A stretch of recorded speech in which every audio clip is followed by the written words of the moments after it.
Welcome back to the ranking of Naruto games! The show where I play and rank every Naruto game that came out in the West. Just like you, I'm a big fan of this series. Sometimes I just watch an old episode and go, Naruto games are dumb sometimes. But making this series isn't always pleasant. I thought I was in for a good episode today. We're ranking Clash of Ninja Revolution 3, which I'm expecting it to be the best Naruto fighting game of all time. That's my expectation. I also thought, you know what, let's go and play some Ninja Destiny 2, see what they did to this series on the Nintendo DS. First game wasn't great, but it was quick and painless. What I didn't know was that Ninja Destiny 2 was actually 2 games. So yes, suddenly in this single episode, we're ranking 3 different Naruto games, and 2 of them aren't that great. And really, I couldn't have done it without today's sponsor, Keeps. Did you know that 2 out of 3 guys will experience some form of male pattern baldness by the time they hit 35? By my calculations, 2 out of 3 guys, that's most of them. Luckily, Keeps is here to help you, and they've made it so easy that you don't even need to leave your house to get treated. First, you visit a doctor online with Keeps and get the prescription you need. Then you get the medication you need delivered to your home every 3 months. Without ever stepping foot outside, you can start getting treated and keep your hair. There's no magic solution. There's no special potion that will just grow your hair. The best way to keep your hair is by preventing hair loss. Treatments can take up from 4 to 6 months, sometimes even more to see results. So the sooner you start using Keeps, the more hair you will save. So if you're noticing that you're losing hair, do something about it. Go to keeps.com/Globku, and for a limited time you'll get a 50% discount of your first order. Link down below. You don't even have to leave your house. Don't you like your hair? Just click the damn link. Thank you, Keeps, for sponsoring this video. So how did Ninja Destiny become 2 games? Well, at first I was just gonna play Naruto Shippuden Ninja Destiny 2. And so far it was all that I expected, the Nintendo DS version of the Clash of Ninja games. Characters still have some unique combos. There aren't a lot of jutsu, which is weird for a Naruto game. It relies a lot on punching and kicking. And the game is still very much a casual game because even though it's one-on-one battles, you can just teleport to your opponent's back at any time, creating infinite combos or block strings. Ultimates are still unblockable, which means if you time them on wake up, you'll hit your opponent every single time. That said, it's not the same as the first game. There were some quality of life improvements. First of all, story mode. Story mode is no longer just 20 minutes, it's an hour long, and you can now save your progress. You don't have to play through it all in one sitting. They've also added some exploration. You can walk around Konoha, even though there's really no reason to do it most of the time. Story mode has 2 side missions, and that's it. But whenever you leave Konoha, there's also this seemingly random maze where you walk around to find the exit. And while you're doing that, you're finding new items that you can use during battle. These are the same items as the first Ninja Destiny. And you also run into generic ninja as you're trying to find where to go. These are completely random encounters. They can get annoying, but they're pretty easy to clear too. Overall, it's a nice upgrade. Gives you more to do during story mode. I think it's weird that they never tried to do this with the Clash of Ninja series, which was their biggest game. They just tried it on the Nintendo DS games. Especially since during some of these exploration bits, there's some actual platforming, which from this top-down perspective and with the stiff controls this game has, is really not a great experience. Story mode covers the beginning of Naruto Shippuden. Naruto arrives at the village, saves Gaara, and then it ends when you find and fight against Sasuke. No credits song this time, which made me feel insulted given how many times I've heard that credits song on the first Ninja Destiny. And after you're done with story mode, you unlock quest mode, where you can select a character and you go through several floors of this random dungeon. Once you reach floor 20, you unlock a new character. In fact, from this point forward, unlocking characters is the game's progression, and you can do it by beating story mode again on difficult, beating this quest mode, and also surviving 15 enemies in survival battle. After you've done all of that, the game is done, you've unlocked everything, and you can play wireless battles if you can find someone else that owns the game and the Nintendo DS. Just like the first game, characters have unique movesets, and they've increased the roster size like crazy. The addition of exploration breaks the monotony of fight after fight, and it's a welcome change. That said, it still has very little content. You can squeeze out hours of gameplay for this, but it's always doing the same stuff. And the combat system is still broken as hell. You can easily teleport at any time and build any infinite you want. It's still a bad game, albeit a little bit better than the first Ninja Destiny. I'd say even better than the first Ultimate Ninja Heroes, so let's give it an E rank right below Akatsuki Rising. Now, I said Ninja Destiny 2 was 2 games because everything that I just described was the American version of the game. There's also an European version. This one is called Naruto Ninja Destiny 2. You heard it right, it's Naruto, not Naruto Shippuden. I thought we were done with the original Naruto games, but apparently not. You start the game and everything is the same, the menu music, the menu itself, but it's lacking any Shippuden characters or story. The story is original in this one, and oh boy, is it a lazy ass story. Naruto is depressed. I assume because Sasuke left the village, the game doesn't say why, so Tsunade comes up with a mission for him. He's gotta retrieve some scrolls, but he's gotta be careful because these scrolls are booby trapped. So Naruto finds the first scroll and poof, Shikamaru pops out. They fight and Shikamaru is like, my mission is done here. And you repeat this way too many times with other characters popping out, and in the end you find out that everyone was popping out of scrolls just to cheer you up. Naruto's ninja friends were just getting beaten up so Naruto could feel better. That's the story. After you're done with that little arc, you go back to Tsunade and ask for some special training. Tsunade sends him into one of those dungeons where you explore and fight, and at the end of each dungeon you fight against a strong character like the Akatsuki. And in the end you find out that all of those were illusions by Kurenai. That's the story, the end. After story mode is done, you also unlock quest mode, but this time, this is where you unlock most of your characters. You've got to beat 30 floors on this quest mode with all 10 characters to unlock every character in the game, which is an extremely tedious task. And because the game had no Shippuden characters, it got some bonus characters that even the North American version didn't have, like Asuma, Kurenai, and all the Hokage. So no matter which version you got, you never had the full game. Pros and cons for this game are very similar. After all, it was pretty much the same game. It played exactly the same, only with a worse story and less characters. And despite it having less characters, the progression was actually a lot grindier than the American version. It's just barely better than the first Ninja Destiny, so we're gonna rank it directly above it, down there at E rank. Ninja Destiny 2 is still a mystery to me. I have no idea why they released these two different versions. It's not like they were protecting Europe from spoilers. And this would actually become the last Ninja Destiny released in the West. There was a Ninja Destiny 3, but that was Japan only and never got ported over. Thanks to Ninja Destiny 2, this was a very painful week for me, but that pain is now behind us as we move on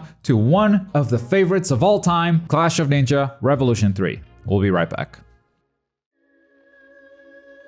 Clash of Ninja games have been so close so many times, but I knew this one would not disappoint me. For context, there are a lot of Clash of Ninja games and we've ranked a few in the past, and others, well, we can't really rank them because they are Japan-only releases. With this series, we had to draw the line somewhere, and if I cannot understand the language, then I cannot review the game. That was my own rule that I self-imposed. Now, for a fighting game like Clash of Ninja, the language may not be that important. But I didn't want to make an exception. It's an easy to understand distinction, and if I made an exception here, I would have to consider other exceptions too. Now, some of the best Clash of Ninja games were actually only released in Japan, the most famous case perhaps being Clash of Ninja 4, which came out for the GameCube. But then when it came to the West, it was Clash of Ninja Revolution 2 for the Wii, and it didn't even have online. The Clash series has been so close to being good for a really long time, so why is Revolution 3 better? Because they finally took the Japanese game and just translated it and ported it to the West. It was that simple. Story mode follows the first arc of Naruto Shippuden and ends with that famous Deidara fight that everyone thinks is super hard. Took me 34 tries and it was definitely challenging. We even made a video with all the failed attempts in case you missed it. Click the card above if you're curious. But you weren't that tough, Deidara. Fuck you. There was one other mission that was really awesome to play, and that was the Guy mirror match. The CPU basically mirrors all of your inputs, so it takes some brain power to overcome it. And I thought it was really fun to figure it out. You can't just power through it, because if you try, then the CPU also tries to power through it. And it's moments like these that make this story mode really memorable. They kept the same cutscene style from Revolution 2, everything is voiced as well, which if you compare it to previous Clash of Ninja games is really good, but CyberConnect 2 would just blow them out of the water with Ultimate Ninja Storm 2 the following year, so by comparison, this is just okay. Also, they give you plenty of variety in fighting formats. You have the one-on-one battles obviously, but then you also have team battles and other modes the game presents you with, which keeps the story mode fresh and fun. The whole thing is about 2 hours long, and after that, the game kinda sucks. You look at your roster and you've barely unlocked anyone, and that's because they went back to unlocking characters in the store. You need to buy most characters, and grinding the currency to do it is an absolute pain. There are a few game modes that you can play. You have Score Attack, Time Attack, Survival, which are all basically just fighting against the CPU and beating them as best as you can. Then you also have Kumite, which is where you fight against a bunch of weaker enemies, but this game mode barely gives you any currency, so it's really bad for unlocking characters. Character prices may vary, but to unlock the cheapest characters, you would need around 17 battles, and for some of the most expensive, we're talking 60 battles or even more. Now do that for a total of 30 characters or so. It's a massive chore. If you have a friend to play with, I can see it being okay. You just learn the characters you have and practice while unlocking new ones. But even then, these prices are way too high. This simply wasn't the way to do progression. And all that stuff is gonna weigh in on the final rank, but this is a fighting game, so what matters the most is the actual fighting. Unlike the previous games, you can now turn off boxes and transitions from the menu, eliminating those random factors, making it an even more competitive game. And the game also features a few new systems. You've got got a few new options on Wake Up, like the Wake Up Kick or Substitution. You have the Explosive Kunai, which were actually in Revolution 2, but since there was no online there, they really started shining in this game. Some characters don't even use Y cancels anymore to extend combos, they use Explosive Kunai. Every character now has a comeback mechanic when they reach low health, and it's character specific. Some gain new moves, others stop spending chakra for some of their specials or supers, they may gain armor, there's really a lot, and it all helps make each character more unique. And despite having this new mechanic on top, this is the most balanced roster a Clash of Ninja game has ever seen. The community that still plays this agrees that this roster is still balanced nowadays, with a couple of exceptions. Deidara is very strong, Kiba is banned, and Kurenai is way too weak. That's 3 characters out of a roster of 40, in a game that's been played for over 10 years now. That's super impressive. Every character also gets an air throw now, they all have multiple supers with different properties, and a lot of their moves spend chakra, even if they're not supers, which forces you to be a lot more mindful of when to use your moves. All of these changes are great, and they add a lot more depth to this fighting game, even if it makes it a bit scary to jump into it now when some people haven't stopped playing it for 10 years. Out of all of these additions, there's only one that I'm not a fan of, and it's the hand signs. Characters can do these hand signs that either buff their attack or recover chakra, and this is a mechanic that is exclusive to the Wiimote and the Nunchuck. If you're not playing with those, you simply don't have a way to do this. It's not like it's a super busted mechanic, but locking an extra move behind a specific type of controller kinda sucks. This is very simple. It's the story mode from Revolution 2, which was a nice step up, with the option to remove boxes and stage transitions, allowing the combat to shine. With online play and a bunch of new mechanics, this easily becomes the best Naruto fighting game in our ranking. That said, it's lacking in content, even though it has a few game modes, they're all just fighting against the CPU, and the grind to unlock the characters is just not fun at all. Besides, they still have some issues with hitboxes. I guess that's the Clash of Ninja curse. We're gonna give it the A rank, but not ahead of Storm 3 or 4. The story mode and production quality and graphics really push those games ahead, but if you ask me which one has the best multiplayer, hands down, Clash of Ninja Revolution 3. And this may very well be our final A rank in the series, I'm prepared for that. But we won't find out until we rank the rest of these games, and I believe there are 8 games left to rank, so just let me know which one you'd like to see next. Don't forget about today's sponsor Keeps, click the link down below for a 50% discount of your first order and save your hair. And as always, thank you very much for watching, my name is Globku and I'll see you next time.